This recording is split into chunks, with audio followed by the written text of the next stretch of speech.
नमस्कार भक्तों, कैसे हो आप। आशा करती हूँ कि आप बहुत अच्छे होंगे। तो आप सबको दीपावली पर माता लक्ष्मी को घर में बुलाया जाता है, लेकिन विसर्जन के समय उन्हें विधि पूर्वक विदा करना बहुत आवश्यक है। तो आज के इस वीडियो में हम जानेंगे माता लक्ष्मी के विसर्जन संपूर्ण विधि, पूजन सामग्री और शुभ समय मंत्र सहित।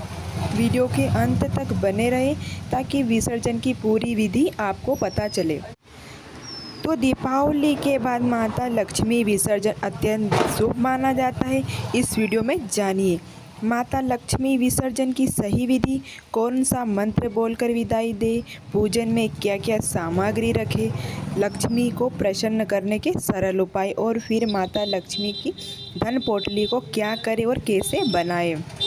तो दोस्तों, इस वीडियो को अंत तक देखें ताकि आप माता लक्ष्मी को विधि पूर्वक विदा करें और अपने घर में स्थायी सुख समृद्धि का आशीर्वाद प्राप्त करें। तो मैं आपको विसर्जन का महत्व बताऊंगी। दीपावली के बाद जब 5 दिवसीय पर्व समाप्त हो जाते हैं, तब माता लक्ष्मी को विदा किया जाता है। यह विसर्जन सिर्फ मूर्ति का नहीं बल्कि आभार का प्रतीक है। माता के प्रार्थना की जाती है कि विशेष हर वर्ष घर में सुख समृद्धि प्रदान करे। सबसे पहले पूजा स्थल को गंगा जल से शुद्ध करें, दीपक जलाएं और माता लक्ष्मी का ध्यान करें। कम से कम माता लक्ष्मी का 11 बार जाप करें। ओम श्री महालक्ष्मणे नमः। इस मंत्र का कम से कम आप 11 बार जाप करें। 11 बार नहीं कर सके तो आप 5 बार तो अवश्य करें। माता लक्ष्मी को फूल, धूप और नैवेद्य अर्पित करें। फिर माता लक्ष्मी की प्रार्थना करें। प्रार्थना इस प्रकार कर सकते हैं आप। हे माँ लक्ष्मी, आपने हमारे घर में पधार कर कृपा की है। अब कृपा अपने लोक पधारे और हमारे घर में सदैव सुख, धन और शांति का आशीर्वाद बनाए रखे। मूर्ति या तस्वीर पर गंगा जल छिड़के और लाल कपड़े में लपेट कर रख सकते हैं। गंगा जल या स्वच्छ जल में भरे पात्र को मूर्ति का विसर्जन करें। यदि नदी या तालाब ना हो तो आप घर में पौधे में भी सींच सकते हैं या अपने पूरे घर में छिड़काव कर सकते हैं। जिस प्रकार आपको उचित लगे इस प्रकार आप कर सकते हो। फिर विसर्जन के समय मंत्र बोले। ओम श्री ह्रीं क्लीं महालक्ष्मी नमः। ओम श्री ह्रीं क्लीं महालक्ष्मी नमः। ओम श्री ह्रीं क्लीं माँ लक्ष्मी नमः। ओम श्री ह्रीं क्लीं माँ लक्ष्मी नमः। ओम श्री ह्रीं क्लीं महालक्ष्मी नमः। मैंने मंत्र 5 बार बोले, आप 5 बार बोल सकते हैं या 7 बार भी बोल सकते। कम से कम आपको 5 बार तो बोलना ही है। उसके बाद प्रसन्न भाव से माँ सर्वदा ध्यान रखें आप। फिर उसके बाद पूजा सामग्री जो भी है, गंगा जल, अक्षत, लाल फूल, पान, सुपारी, मिठाई, दीपक, धूप या कलश या जल से भरा पात्र है जो भी है, तो कम से कम आप लक्ष्मी माता को अपने घर में 5 दिन तक स्थान दे, या आप भाई दूज के बाद भी माता लक्ष्मी को विदा कर सकते हो। दीपावली के अगले दिन या भाई दूज का तक माता लक्ष्मी का विसर्जन करना शुभ माना जाता है। संध्या काल या प्रातः काल का समय सर्वश्रेष्ठ है। तो दोस्तों, ये हमारे यहाँ पर अमरबेल रखी जाती है। आपके यहाँ रखी जाती है तो आप वीडियो में कमेंट कर बताएं कि रखी जाती है नहीं। तो हमारे ये जो ज्वार है, हम ये जो हमारे नाच की जो हमारे बेटी है उसमें डाल देंगे। हम हमारे नाच के भंडार में हम उनको डाल देंगे। इस प्रकार आप जैसे कि हम आप सब तो ध्यान रखते हैं, यानी कि 7 तरह के अनाज रखते हैं, तो आप 7 तरह के अनाज भी अपनी जहाँ आप गेहूँ जो भी रखते हो आप वहाँ पर रख सकते हो। 7 तरह के अनाज आप रखने का बहुत इस पर महत्व है। माता लक्ष्मी की पूजा में हम 7 तरह का अनाज रखना बहुत ज़रूरी है, क्योंकि अन्न धन की देवी तो वही है माता लक्ष्मी जी। इस प्रकार हमारे यहाँ ज्वार रखी जाती है, तो ये ज्वार आप वापस अपने खेत में गाड़ सकते हो या आप गाय को खिला सकते हो। तो ये जो उसमें ज्वार है आप इसको तो खेत में डाल दीजिएगा या पक्षी को डाल दीजिएगा। और ये जो पूरे ज्वार का ये हरा चारा है तो आप इसको गाय को डाल सकते हो। हमारे यहाँ रिवाज है कि चावल में जो हम सिंदूर मिलाते हैं तो उस सिंदूर को हम इससे सब घर में सबको तिलक करते हैं। तिलक करने के बाद जो इसमें चावल बचा हुआ है तो वो फिर हमारे नाज की जो हम नाज भरते हैं उसमें डाल देते हैं। इस प्रकार हम ये गंगा जल है जो गंगा जल भी रख देंगे पूजा स्थल पर। जो फल फ्रूट है हम सब इनको मिठाई के रूप में बांट देंगे। फिर यह हमारे सबसे जो घर में बड़ी महिला होती है हम उनको ये साड़ी पहनती है। तो माता लक्ष्मी को पड़वा के दिन हमारी माता जी है जो वो साड़ी पहनती है। हमारे यहाँ की परंपरा है जो घर की बड़ी महिला होती है तो यह माता लक्ष्मी के पास जो साड़ी रखती है तो वो उन्हें सुहाग पड़वा के दिन पहनती है और पहनकर गौ माता की पूजा करती है।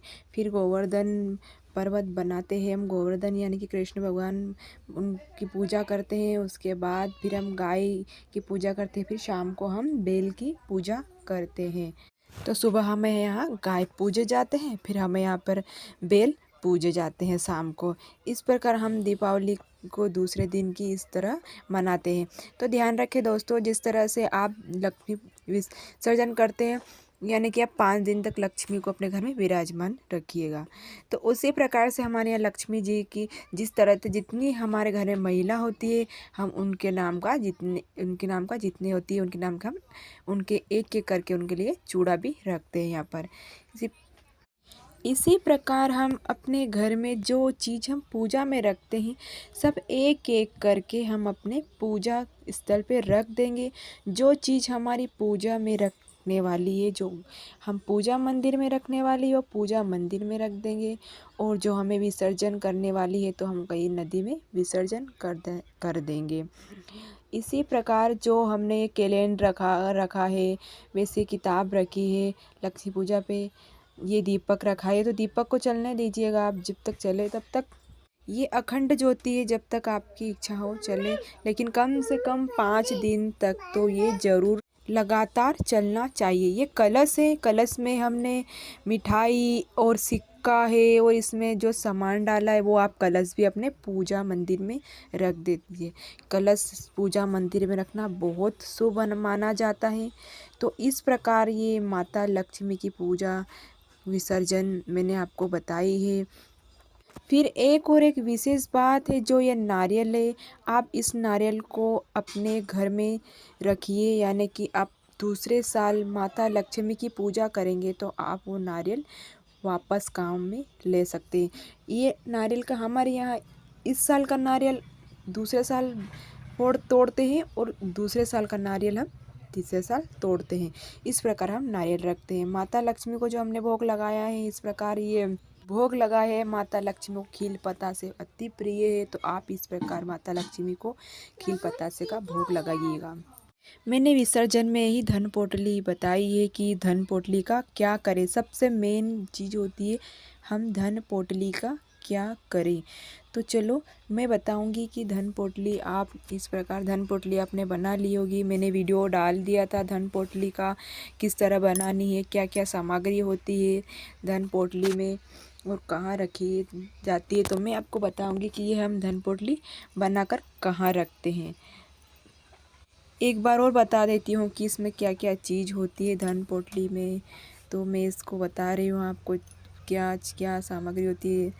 तो इसमें 5 होती है, ये हल्दी की गांठ होती है, 5 कमलगट्टे होते हैं, 1 सिक्का होता है, या आप चांदी का भी ले सकते हो, आप जिस प्रकार आपकी इच्छा के अनुसार। उसके बाद इसमें 5 कौड़ी है, फिर 5 लौंग है। उसके बाद इसमें हम रखेंगे चावल, उसमें हम धनिया भी रखेंगे।